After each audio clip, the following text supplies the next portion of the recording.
ஐஸ்வர்யா கருத்தரித்தல் மையங்களில் ஜனவரி 30 முதல் பிப்ரவரி 5 வரை இலவச ஆலோசனை மற்றும் சிகிச்சைகளில் மாபெரும் சிறப்பு சலுகை.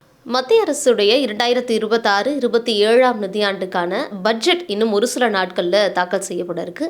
மிகுந்த எதிர்பார்ப்புகள் பட்ஜெட் குறித்து மக்கள்கிட்ட இப்போ எழுந்திருக்கிறத நம்மளால் பார்க்க முடியுது. இது குறித்து நம்மிடம் கருத்துக்களை பகிர்ந்து கொள்வதற்காக இணைந்திருக்கிறார் பொருளாதார வல்லுநர் திருமதி சுபாஷினி அவர்கள். வணக்கம். பட்ஜெட் இன்னும் ஒரு சில நாட்களில் வரப்போகுது. பொதுவாக மத்திய பட்ஜெட் அப்படின்னாலே பல்வேறு துறைகள் சார்ந்த எதிர்பார்ப்புகள் இருக்கும். இந்த பட்ஜெட் இதெல்லாம் நம்ம முக்கியமாக எதிர்பார்க்கலாம். நிவர்த்தி பூர்த்தி ஆகிறதுக்கான சாத்தியக்கூறுகளும் இருக்குன்னா முதல்ல எதை சொல்லுவீங்க? நிச்சயமாக இது பல வருஷமாகவே நமக்கு பட்ஜெட்னாலே அந்த தனிநபர் வருமானம் அதோடைய டிடக்ஷன்ஸ் எவ்வளோ எக்ஸ்ட்ரா கிடைக்கும் அப்படிங்கிறத பொறுத்து தான் இருந்தது. இப்போது அதோட ஷிஃப்ட் வந்து நிறையவே இருக்குதுன்னு நம்ம சொல்லலாம். ஏன்னா இப்போ தனிநபர் வருமானம் இப்போ 12 லட்சம் ரூபாயாக அறிவிச்சிட்டாங்க. இப்போ வந்து இதையும் தாண்டி நிறைய ஜியோ பொலிட்டிக்கல் இஷ்யூஸ் நடக்குது, ட்ரேட் இஷ்யூஸ் நடக்குது, வேலைவாய்ப்பின்மை நம்ம வந்து கண்ணு முன்னாடி பார்க்குறோம். இந்த மாதிரி பல விஷயங்கள் நடக்கிறதுனால மக்களுடைய எதிர்பார்ப்புமே வந்து நீங்கள் சொல்கிற மாதிரி லைக் செக்டோரலாக எங்கே வந்து இம்ப்ரூவ்மெண்ட்டுக்கு இருக்கும், இன்ஃப்ராஸ்ட்ரக்சரில் எங்கே டெவலப் ஆகும், அந்த மாதிரியான விஷயங்களில் ஒரு மேக்ரோ லெவலில் போகிறத நம்ம பார்க்க முடியுது. இப்போ இந்த வருஷம் பட்ஜெட் வந்து ரொம்ப ரொம்ப ஸ்பெஷல். ஏன்னா நமக்கு வந்து இந்த க்ரோத் பாத்தில் நம்ம ஆக்சுவலி சூப்பராக போயிட்டுருக்கு இந்தியா. நம்ம 5 ட்ரில்லியன் எக்கானமி அப்படின்னு சொன்னது ஒரு விளையாட்டாக கனவாக அதை வந்து எல்லாரும் ஒரு கேலி பொருளாக ஆக்கினதை தாண்டி இன்றைக்கி நம்ம 5 ட்ரில்லியனை தாண்டி இன்னமும் நம்மளுடைய வளர்ச்சியை நோக்கி போயிட்டுருக்கோம். இப்போ வந்து யூரோப்போட ஒரு அக்ரிமெண்ட் வந்து இப்போ இன்னைக்கு சைன் ஆகிட்டுருக்கு நம்ம பிரதம மந்திரியோட. அது வந்து ஆக்சுவலாக ஒரு தாட்ஃபுல் ப்ராசஸ் மாதிரி தான் தெரியுது. ஏன்னா நம்மளுடைய ப்ரெசன்டேஷன் இந்த உலக நாடுகளுக்கான கான்ஃபரன்ஸில் கூட நம்மளோட இது வந்து நம்மளுடைய ஸ்கில் டெவலப்மெண்ட், நம்மளுடைய ரிசோர்ஸஸ், ஹியூமன் ரிசோர்ஸஸ் அண்ட் இந்த இன்டெகிரேட்டட் விஷயங்களாக இருக்கட்டும், சிப்ஸாக இருக்கட்டும், ஒரு நம்மளால் பண்ண முடியுங்கிற மெஷினரி ஆகட்டும், ஏஐயில் நம்மளுடைய டெவலப்மெண்ட் ஆகட்டும், இந்த மாதிரியான பல விஷயங்களை வந்து நம்ம வந்து ஷோகேஸ் பண்ணி உலக நாடுகள்லேருந்து make in India or like investments இந்த மாதிரி எங்கள் நாட்டுக்கு வாங்க அப்படின்ற மாதிரியான ஒரு எக்ஸ்போஸ் நம்ம வந்து பண்ணிட்டு தான் வந்திருக்கோம். ஸோ இப்போ இந்த தடவை பட்ஜெட் வந்து more on investments, skill development வந்து ஒரு மாதிரி ஒரு சேலஞ்ச் ஒரு பைண்டிங் விஷயமா இருக்குது. ஸோ டெஃபினட்டாக ஸ்கில் டெவலப்மெண்ட்டில் வந்து நிறையவே இம்பார்ட்டன்ஸ் இருக்கும். அக்ரிகல்ச்சர் அண்ட் இப்போ நம்ம இந்த யூரோப்போட டீல் சைன் பண்ணதுனால நமக்கு வந்து machinery related know how, research per se like நமக்கு ஒரு இன்னோவேஷனில் நம்ம இந்தியா வந்து டெஃபினட்டாக பின்தங்கி இருக்கோங்கிறத நம்ம ஒத்துக்கிட்டு தான் ஆகணும். ஸோ இப்போ இது வரைக்கும் பெருசாக ரிசர்ச் நடக்காதது, ஒரு கொஞ்சம் கொஞ்சமாக இன்வெஸ்ட்மெண்ட்ஸை இந்த தடவை ரிசர்ச்சில் நிறைய விஷயங்கள் நடக்கலாம். டெக்னிக்கல் ட்ரான்ஸ்ஃபர் நிறைய யூரோப் நாடுகள்லேருந்து நமக்கு வரதுக்கான வாய்ப்புகள் நிறைய இருக்குது. ஸோ அந்த விதங்களில் நம்மளுடைய டெக்ஸ்டைல்ஸ் இப்போ நம்ம ஸ்டேட் வைஸ் பார்த்தோம்னா நம்ம கோயம்புத்தூரில் டெக்ஸ்டைல்ஸ் வந்து நலிவடைஞ்சிருக்கு, திருப்பூரில் டெக்ஸ்டைல்ஸ் நலிவடைஞ்சிருக்கு. இந்த மாதிரி இந்த டியூட்டி விஷயங்கள்னால ஸோ இப்போ யூரோப்போட இந்த ஒரு அக்ரிமெண்ட் வந்ததுக்கப்புறமா நமக்கு எக்ஸ்போர்ட்ஸ் வந்து இன்னும் பெட்டராகும். ஸோ எக்ஸ்போர்ட்ஸ் பெட்டராகும்பொழுது நமக்கு நிறைய ப்ரொடக்ஷன்ஸ் தேவைப்படும். ப்ரொடக்ஷன் தேவைப்படும் போது எம்ப்ளாய்மெண்ட் இம்ப்ரூவ் ஆகும். ஸோ இப்போ அதுக்கான இன்வெஸ்ட்மெண்ட்டை வந்து கவர்மெண்ட் பண்ணி தான் ஆகணும்.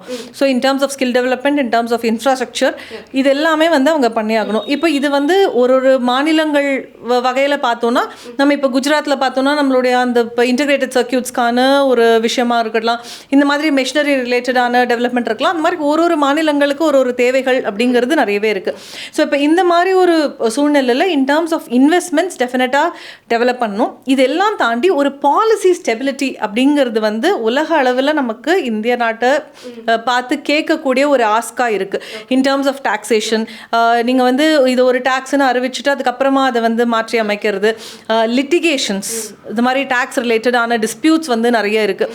ஸோ இப்போ இந்த மாதிரி விஷயங்களை சால்வ் பண்ணுறதுக்கு ஒரு பாலிசி ஸ்டெபிலிட்டி கொண்டு வந்து ஈஸ் ஆஃப் டூயிங் பிஸ்னஸ் அப்படிங்கிறது வந்து நம்ம ஒரு கண்டினியூஸ் விஷயமா நம்ம வந்து ப்ரொமோட் பண்ணிட்டு இருக்கோம். பட் நிஜமாவே நம்ம அங்கே வந்துட்டோமா? ரேங்கிங்கில் டெஃபினட்டாக இம்ப்ரூவ் ஆகிறோம். பட் இந்த ரேங்கிங் இம்ப்ரூவ்மெண்ட்டை தாண்டி வெளிநாடுகளுக்கு இந்திய நாட்டுக்கு வரத்துக்கான ஒரு கம்ஃபர்ட் வந்து நம்ம டெஃபினட்டாக கொடுக்க வேண்டிய ஒரு சூழ்நிலையில் இருக்கும்.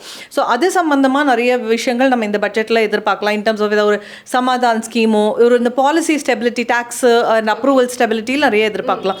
லேபர் லா கோட் இப்போ வந்து கொண்டு வந்துட்டாங்க. ஸோ அதில் நமக்கு வந்து இனிமேல் பெருசாக டிஸ்பியூட்ஸ் இருக்காது அன்டில் அது ஸ்டெபிலைஸ் ஆகிற வரைக்கும், முடிஞ்ச வரைக்கும். ஸோ அதுவுமே வந்து நிறைய ஸ்டெபிலைஸ் பண்ணிட்டாங்க. இந்த மாதிரி பல விஷயங்கள், இன்ஃப்ராஸ்ட்ரக்சர், அக்ரிகல்ச்சர், நம்ம இப்போ மில்லட் லாஸ்ட் டைம் கொண்டு வந்தாங்க, அது சம்மந்தமான டெவலப்மெண்ட்ஸுமே நம்ம இன்னும் எதிர்பார்க்கலாம். ரிசர்ச், நிறைய ஸ்கில் டெவலப்மெண்ட், எம்ப்ளாய்மெண்ட், இது மாதிரி பல செக்டர்ஸில் வந்து இந்த தடவை நமக்கு செலவினங்களுக்கு அலோகேஷனுக்கு நிறைய இருக்குது. ஸோ இப்போ இதுக்கான வரவு எங்கிருந்தாவது வந்தாகணும். ஸோ அப்போ அது சம்மந்தமான டாக்ஸேஷனுமே ரிலீஃபும் டெஃபினட்டாக அவங்க கொடுக்கணும், டேக்ஸ் பேஸும் இம்ப்ரூவ் பண்ணணும். ஸோ அங்கேயுமே வந்து ஏதாவது ஒரு சேஞ்சஸ் டெஃபினட்டாக எதிர்பார்க்கலாம். Income tax code actually like income டேக்ஸே வந்து கம்ப்ளீட்டாக ரீவேம் பண்ணி மாற்றிட்டாங்க 1961 ஸோ இப்போ அதுவுமே இப்போது கொண்டு வந்தாச்சு. அண்ட் இப்போ ரீசெண்டாக தான் GST 2.0 அறிவிச்சாங்க. நிறைய ரேட் சேஞ்சஸ், நிறைய சிம்பிளிஃபிகேஷன் எல்லாமே. ஸோ இதெல்லாம் தாண்டி பட்ஜெட்டில் வருவாய்க்கான விஷயங்கள் என்ன இருக்கும் அப்படிங்கிறது நம்ம வந்து பொறுத்திருந்து தான் பார்க்கணும்.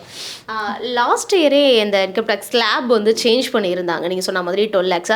இந்த வருஷம் அதுக்கு இன்னும் ஏதாவது இன்க்ரீஸ் பண்ணுவாங்களா அப்படிங்கிற ஒரு எக்ஸ்பெக்டேஷன்ஸ் இருக்குது.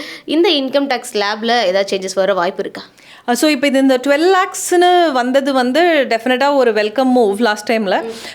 பட் இது இப்படி சொன்னாலுமே டேக்ஸ் கட்டுறவங்களோட ப்ராக்கெட் அப்படின்னு பார்த்தோன்னா நம்ம இந்த சேலரிடு எம்ப்ளாயீஸ் அந்த ஒரு குரூப்பில் இருக்கவங்க தான் கண்டினியூஸாக டேக்ஸ் கட்டிட்டு இருக்காங்க. ஸோ அந்த ஆனஸ்ட் டேக்ஸ் பேயர்ஸ் தான் அவங்க தான் இருக்காங்க. இப்படி இருக்கிற பட்சத்தில் அவங்களுக்கு ஏதாவது ஒரு ரிலீஃப் வேணும் அப்படிங்கிறது ஒரு ஆஸ்காவே தான் இருக்குது. இப்போ எல்லாருடைய எதிர்பார்ப்பு என்ன இருக்குன்னா 12 லட்சம் ரூபாய்க்கு கீழே வருமானம் இருக்கவங்களுக்கு ஓகே இது ஒரு நல்ல மூவ்.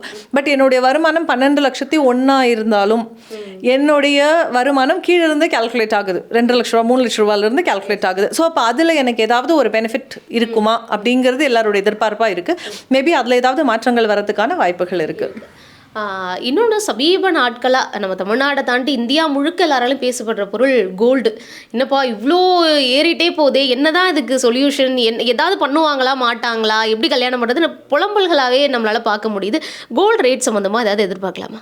கோல்டு ரேட் சம்மந்தமாக ஒரு குட் நியூஸ் வரும் அப்படிங்கிறது எதிர்பார்க்க முடியாதுன்னு தான் சொல்லணும்.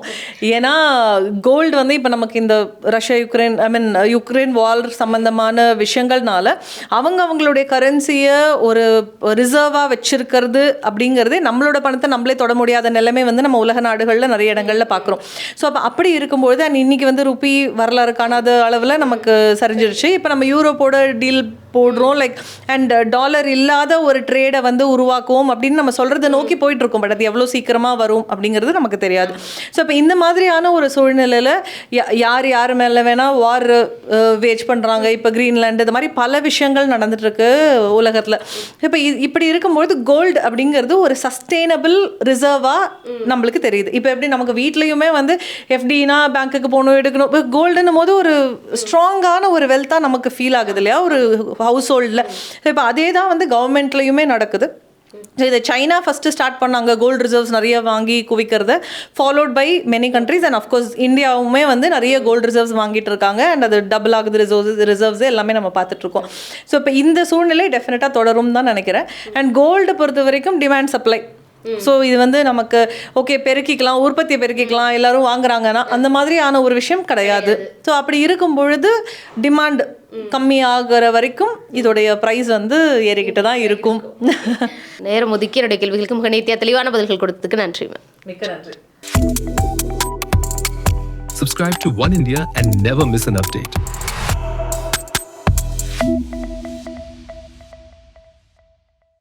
ஐஸ்வர்யா கருத்தரித்தல் மையங்களில் ஜனவரி 30 முதல் பிப்ரவரி 5 வரை இலவச ஆலோசனை மற்றும் சிகிச்சைகளில் மாபெரும் சிறப்பு சலுகை.